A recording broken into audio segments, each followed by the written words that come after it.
ಗರ್ಭಿಣಿ ಪಾರ್ವತಿಯಿಂದ ಸೃಷ್ಟಿಸಲ್ಪಟ್ಟ ಮಗ ಶಿವನ ಕೈಯಿಂದ ಹತನಾಗಿದ್ದ ಸಂದರ್ಭದಲ್ಲಿ ಪಾರ್ವತಿ ಕೋಪಗೊಂಡು ಪ್ರಳಯವನ್ನೇ ಸೃಷ್ಟಿಸಿದಾಗ ಶಿವನು ಹೇಗೆ ತನ್ನ ಗಣಗಳ ಜೊತೆ ಸೇರಿ ವಿನಾಯಕನಿಗೆ ಮರುಜೀವ ಕಲ್ಪಿಸಿ ಪಾರ್ವತಿಯನ್ನು ಶಾಂತ ಮಾಡುವ ಸಂದರ್ಭವನ್ನು ನಾವು ನೃತ್ಯ ರೂಪಕದಲ್ಲಿ ಪ್ರದರ್ಶಿಸುತ್ತಿದ್ದೇವೆ.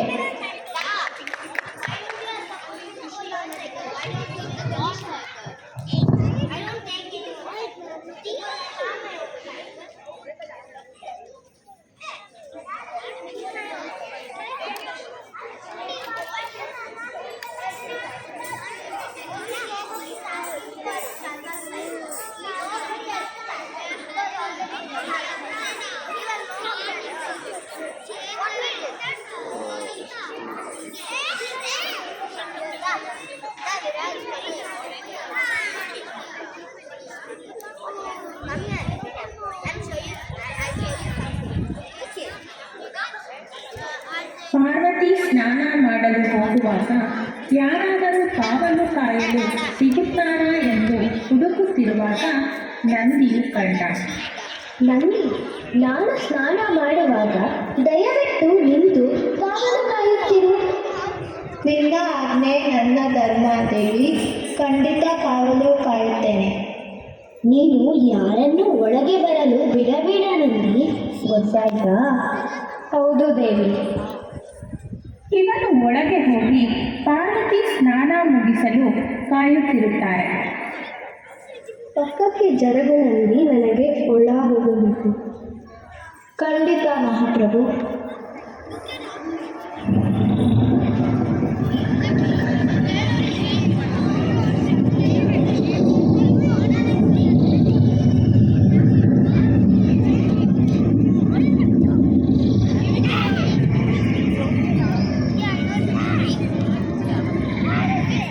ನಂದಿ ನಿಮ್ಮನ್ನು ಒಳಗೆ ಬಿಟ್ಟಿದ್ದಾನಾ?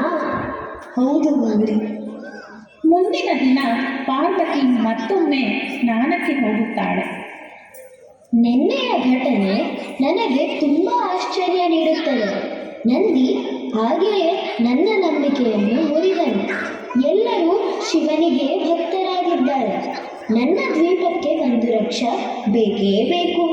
ಈ ಅರಿಶಿನದಲ್ಲಿ ನನಗೆ ಒಂದು ಮಗನನ್ನು ಸೃಷ್ಟಿಸುತ್ತೇನೆ.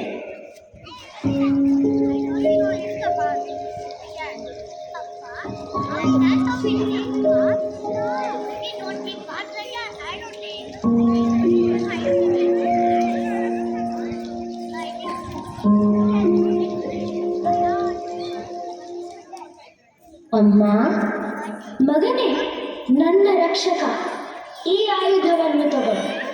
ನಾನು ಸ್ನಾನ ಮಾಡುವಾಗ ಯಾರನ್ನೂ ಒಳಗೆ ಬಿಡಬೇಡ. ನಿಮ್ಮ ಆಸೆ ನನ್ನ ಆಜ್ಞೆ.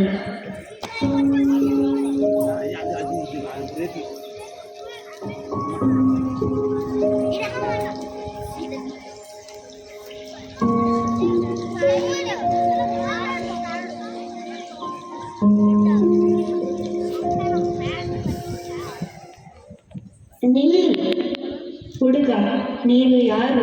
ನನಗೆ ಒಳಗೆ ಹೋಗಲು ಯಾಕೆ ಬಿಡುತ್ತಿಲ್ಲ? ಇದು ನನ್ನ ಅಮ್ಮನ ಆಜ್ಞೆ. ಓ ಹುಡುಗ, ನೀನು ಅಮ್ಮ ಯಾರು? ನನ್ನ ತಾಯಿ ಗೌರಿ.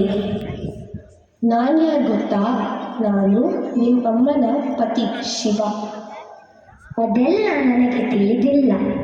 ಶಾಂತರಾಗಿ ಮಹಾಪ್ರಭು, ಇವನು ಚಿಕ್ಕ ಹುಡುಗ.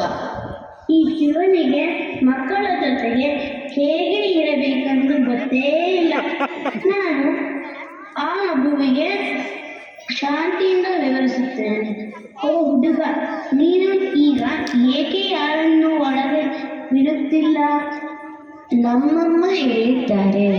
ಆದರೆ ಪ್ರಭು ಶಿವನು ಈ ಅರಮನೆಯ ಮಾಲೀಕರು. ನಮ್ಮಮ್ಮ ಹೇಳಿದ್ದನ್ನು ನಾನು ಪಾಲಿಸುತ್ತೇನೆ. ಈಗ ನೀವು ಹೊರಡಿ. ನಾನು ಯಾರನ್ನೂ ಒಳಗೆ ಬಿಡುವುದಿಲ್ಲ. ಓ ಮೂರ್ಖ, ನೀನು ಇಲ್ಲಿಂದ ಜೊತೆಯಲೇಬೇಕು ಅಥವಾ ಅನಾಹುತ. ನಾನು ಎಲ್ಲಿಗೂ ಹೋಗುವುದಿಲ್ಲ. ಈ ಮಾತನ್ನು ಕೇಳಿ ಶಿವನಿಗೆ ಬಹಳ ಕೋಪ ಬಂತು ಮತ್ತು ಹುಡುಗನ ಜೊತೆಗೆ ಹೋರಾಟ ಆರಂಭಿಸಿದರು.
ಮಗನೇ, ಮಗನೇ, ನನ್ನ ಮಗ, ನನ್ನ ಮಗನನ್ನು ಯಾರು ಕೊಂದಿದ್ದಾರೆ?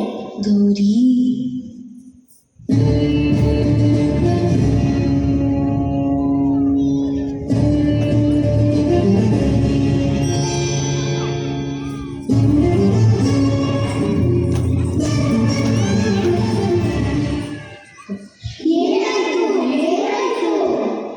ಏನಾಯ್ತು? ಅಯ್ಯೋ, ದೇವಿ ಪಾರ್ವತಿಗೆ ಸಿಟ್ಟು ಬಂದಿದೆ.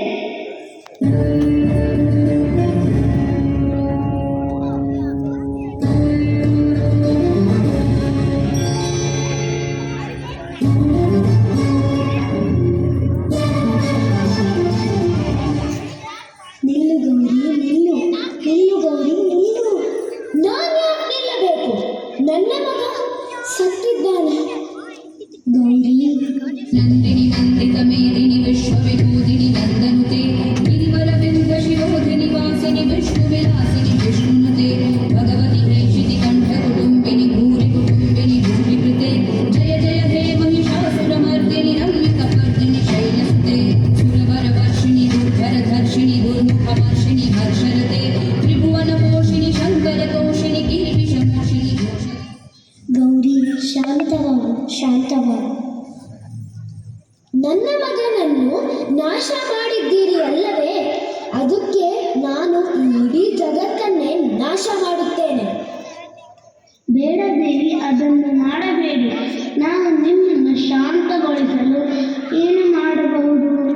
ನನಗೆ 2 ಷರತ್ತುಗಳಿವೆ. ಒಂದು, ನನ್ನ ಮಗನಿಗೆ ಮತ್ತೆ ಜೀವ ಕೊಡಬೇಕು. ಇನ್ನೊಂದು, ಎಲ್ಲ ದೇವರು ನನ್ನ ಮಗನನ್ನು ಗೌರವಿಸಬೇಕು. ನಿಮ್ಮ ಇಚ್ಛೆಗಳನ್ನು ನಾವು ಗೌರವಿಸುತ್ತೇವೆ ದೇವಿ. ಏನು ಮಾಡಲಿ, ಏನು ಮಾಡಲಿ? ಯಾಕೆ, ಏನಾಯಿತು ಆರಾಧ್ಯ? ಆರಾಧ್ಯ, ಪಾರ್ವತಿಗೆ ಕೋಪ ಬಂದಿದೆ. ಒಂದು ಕೆಲಸ ಮಾಡು, ಉತ್ತರ ದಿಕ್ಕದಲ್ಲಿ ಮಲಗಿರುವ ಪ್ರಾಣಿಯ ತಲೆಯನ್ನು ಆ ಮಗುವಿಗೆ ಹಾಕು. ಒಂದು ವೇಳೆ ಸಿಕ್ಕಿಲ್ಲ ಎಂದರೆ ನಾವು ಏನು ಮಾಡಬೇಕು?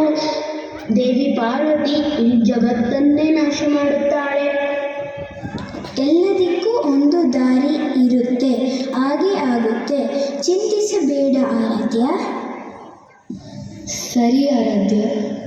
ಶಿವನು ನಂದಿಯ ಜೊತೆಗೆ ಕಾಡಿಗೆ ಹೋಗಿ ಉತ್ತರ ದಿಕ್ಕಿನಲ್ಲಿ ಮಲಗಿರುವ ಪ್ರಾಣಿಯನ್ನು ಹುಡುಕುತ್ತಾರೆ.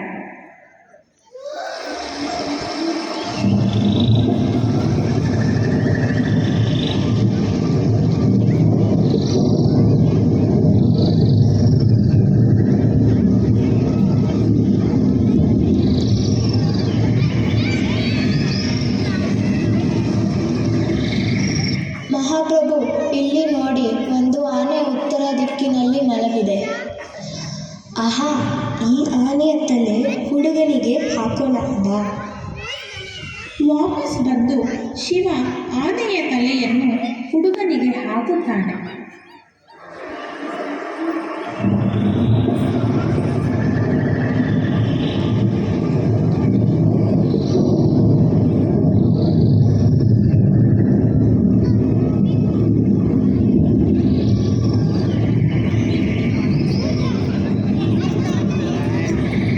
ಇನ್ನು